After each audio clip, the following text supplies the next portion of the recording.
গ্রাম বাংলা ভূতের গল্প। আজকের আপনারা শুনবেন চাঁদের পাহাড়। গল্পটি একদম নতুন, 2026-এর নতুন গল্প।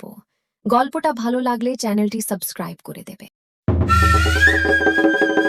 আশ্বিন মাসের সেই মহাকাল রাত্রির পূর্ণিমায়, যখন দেওয়াল ঘড়ির কাঁটায় রাত 1:10 বাজছে, আর আকাশের বুকে ঝুলে থাকা রূপোর থালার মতো বিশাল চাঁদটা তার নীলচে মরার আলোয় গোটা রিক্টার শবেল্ট ভাসিয়ে দিচ্ছে, তখন আমি শঙ্কর চ্যাটার্জি, কলকাতার কলেজ স্ট্রিটের বইয়ের ধুলো, মায়ের হাতের গরম ভাতের গন্ধ, বাবার লাঠির বকুনি আর বোনের রাখির সুতো ফেলে 7 সমুদ্র 13 নদী পেরিয়ে জাহাজের খোলে মাসের পর মাস বমি করতে করতে আফ্রিকার কালো জঙ্গলে সিংহের তাড়া খেয়ে কালাহারির বালিতে তৃষ্ণায় ছাতি ফাটিয়ে সেই অভিশপ্ত চাঁদের পাহাড়ের গুহার মুখে এসে দাঁড়িয়েছি শুধুমাত্র হীরার লোভে। আর আমার বুক পকেটে তখনও খচখচ করে জানান দিচ্ছে 10 বছর আগে এই পাহাড়েই গলা কেটে খুন হওয়া আমার ছেলেবেলার বন্ধু আলভারেজের রক্তে ভেজা ডায়েরিটা। গ্রামের সবচেয়ে বুড়ো গাইড দিয়েগো, যার মুখের প্রতিটা বলিরেখায় 100টা কবরের গল্প লেখা আছে, যার চোখের কোটরে শুধু অতীতের পাপের আগুন জ্বলছে আর কাঁপা হাতে শুধু মৃত্যুভয়ের খাম ঝরছে, সে আমার দুটো পা জাপটে ধরে মাটিতে কপাল ঠুকে ঠুকে রক্ত বের করে হাউমাউ করে কাঁদতে বলল, ওরে বাবু গো, তোর গর্ভধারিণী মায়ের দিব্যি, তোর জন্মদাতা বাবার দিব্যি, তোর 14 পুরুষের ভিটেমাটির দিব্যি, এই পূর্ণিমার রাতে ওই পাহাড়ের গুহায় এক পাও দিস না বাবু। ওখানে হীরা নেই, মানিক নেই, আছে শুধু আমার মনিব আলভারেজের কাটা মুন্ডুটা, যেটা 10টা বছর ধরে প্রতি পূর্ণিমায় নিজের ধরটাকে খুঁজে বেড়ায়। আর যে হতভাগা একবার ওই ডাক শুনেছে, সে আর কোনোদিন মানুষের মতো ঘরে ফিরে যায়নি। আমি ডিয়েগোর কথাকে বুড়ো মানুষের ভীমরতি ভেবে অট্টহাসি হেসে উড়িয়ে দিলাম। কিন্তু যেই মুহূর্তে বুক ভরে সাহস নিয়ে গুহার সেই জমাট অন্ধকারে প্রথম পা রাখলাম, অমনি আমার 5 ব্যাটারির জাপানি টর্চটা তপ করে নিভে গেল, আর মাথার উপর ঝুলে থাকা চাঁদটার নীলচে হিমশীতল মরার গায়ের মতো আলো গুহার ভেজা দেওয়ালে পড়ে 1000টা প্যাকাসে মুখ তৈরি করল। মনে হলো দেওয়ালগুলো জীবন্ত হয়ে আমার দিকেই তাকিয়ে দাঁত বের করে হাসছে। হঠাৎ গুহার শেষ প্রান্ত থেকে, যেখানে অন্ধকার এত যে নিজের নিঃশ্বাসও দেখা যায় না, সেখান থেকে খটখট করে হাড়ে হাড় ঘষার বিকট শব্দ ভেসে এলো। আর সেই শব্দে আমার শিরদাঁড়া বেয়ে ঠান্ডা স্রোত নেমে গেল। কাপা হাতে টর্চ জ্বালাতেই দেখি 10 ফুট লম্বা একটা কালো ছায়ামূর্তি এক পা করে এগিয়ে আসছে। তার মাথা নেই, গলা কাটা ধর থেকে টপ টপ করে কালো রক্ত পড়ছে, আর সেই রক্ত মাটিতে পড়ে ছ্যাঁক ছ্যাঁক করে পাথর গলিয়ে দিচ্ছে। ভয়ে আমার সারা শরীর বরফের মতো জমে গেল, যখন বুঝলাম ওটা আর কেউ নয়, আমারই বন্ধু আলভারেজ, যাকে 10 বছর আগে এই গুহার ভেতরেই একটা বুনিপ গলা কেটে খুন করেছিল। আজ তার ফাঁকা বুকের খাঁচার ভেতর পূর্ণিমার চাঁদের আলো পড়ে এমনভাবে চকচক করছে যেন কেউ শখানে কোহিনূর বসিয়ে দিয়েছে, আর সেগুলো থেকে ঠিকরে আলো বেরোচ্ছে। দিয়েগো আমার জামার কলার কামচে ধরে কানের কাছে মুখ এনে ফিসফিস করে বলল, বাবু পালাও, ওর বুকের ভেতর দেখো, ওখানে আমার ভাই রামুর কলিজাটাও আছে। গত পূর্ণিমায় ওকে নিয়ে গেছে, এখন ওর আত্মা মুক্তি পায়নি, ও এখন আলভারেজের দাস। তুমিও হয়ে যাবে বাবু, তুমিও হয়ে যাবে। ঠিক তখনই আলভারেজের কাটা গলা থেকে একটা আওয়াজ এলো, যেন 1000টা সাপ একসাথে হিস হিস করছে। কিরে শঙ্কর বন্ধু, এতদিন পর এলি, হীরা নিবি না? এই দেখ আমার বুকের ভেতর কত হীরা। আয় তোর বুকটাও খালি করে দি। সবচেয়ে দামি কালো হীরাটা তোর বুকে ভরে দেব। তারপর তুই আর আমি চিরকাল এই পাহাড় পাহারা দেব। মরবিও না, বাঁচবিও না, শুধু কষ্ট পাবি। আমি পাগলের মতো পেছন দিকে দৌড়াতে গেলাম, কিন্তু পা দুটো যেন মাটির সাথে গজাল পুঁতে দিয়েছে, এক চুলও নড়ছে না। ঠিক তখনই ঘাড়ের কাছে কারোর বরফের চেয়েও ঠান্ডা নিঃশ্বাস পড়ল, আর একটা পচা ভেজা হাত আমার কাঁধটা খামচে ধরে কানের কাছে এসে ফিসফিস করে বলল, কোথায় পালাচ্ছিস শঙ্কর? তোর নামে তো জন্মের আগেই চুক্তি লেখা হয়ে গেছে। আজ পূর্ণিমা, আজ তোর রক্ত চাই, আজ তোর কলিজা চাই।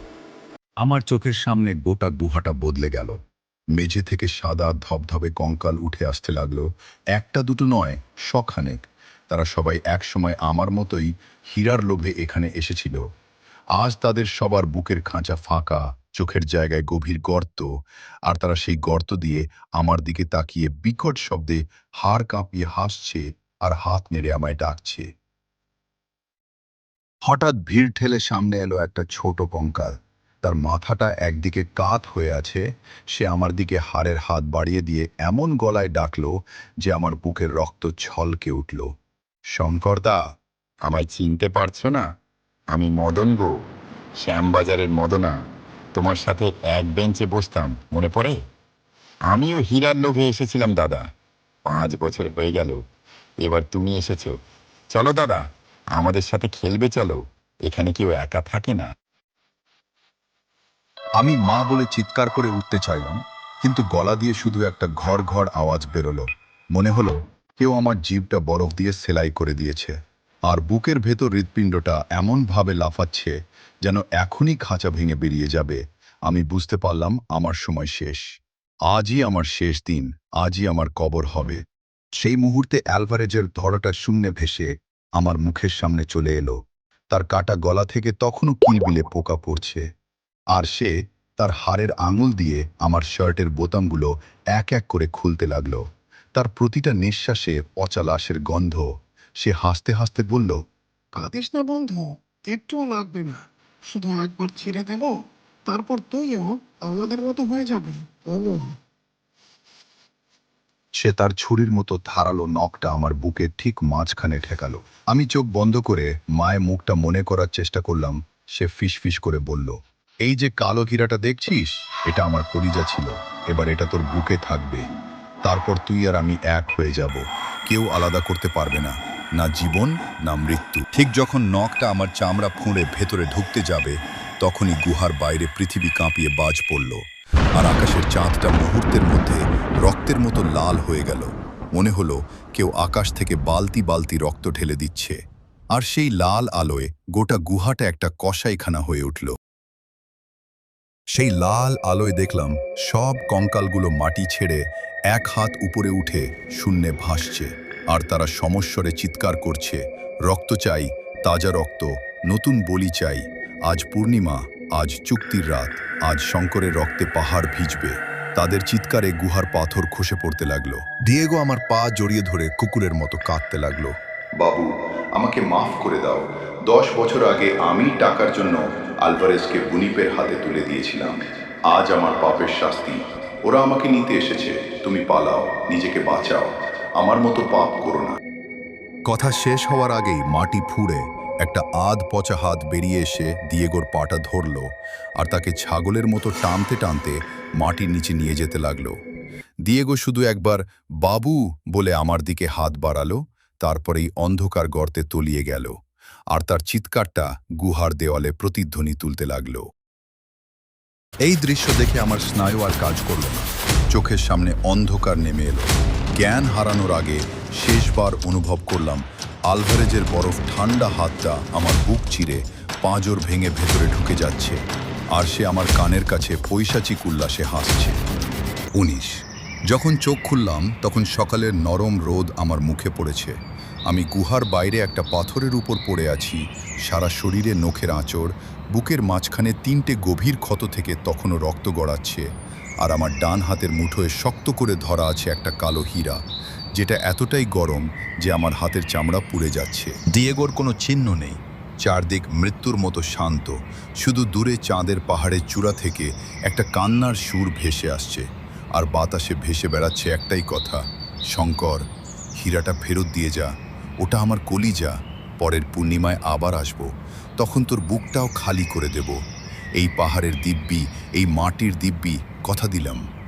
আমি সেই কালো হীরাটা নিয়ে টলতে টলতে পাহাড় থেকে নামতে লাগলাম, কিন্তু যত নিচে নামি তত মনে হয় কেউ পেছন থেকে আমার নাম ধরে ডাকছে। ঘাড় ঘুরিয়ে দেখি কেউ নেই, শুধু বাতাসে শুকনো পাতার খসখস শব্দ আর দূরে শেয়ালের কান্না। আমার পায়ের ছাপের পাশে পাশে আরেক জোড়া রক্তমাখা পায়ের ছাপ এগিয়ে চলেছে, কিন্তু আমার সাথে তো কেউ নাই। 3 দিন 3 রাত হেঁটে যখন লোকালয়ের কাছে পৌঁছালাম, তখন গ্রামের লোকেরা আমায় দেখে ভূত দেখার মতো চমকে উঠল। তারা বলল, আমার চোখের মণি নাকি কালো হীরার মতো জ্বলজ্বল করছে, আর আমার ছায়া নাকি আমার সাথে হাঁটছে না। আমার ছায়াটা আমার থেকে 2 হাত পিছিয়ে হাঁটছে, আর মাঝে মাঝে জিভ বের করে হাসছে। আমি কলকাতায় ফিরে এসে মায়ের কোলে মাথা রাখতেই মা চিৎকার করে সরে গেল, বলল আমার গা থেকে নাকি পচা লাশের গন্ধ বেরোচ্ছে, আমার নিঃশ্বাসে নাকি গুহার সেই হিমশীতল বাতাস।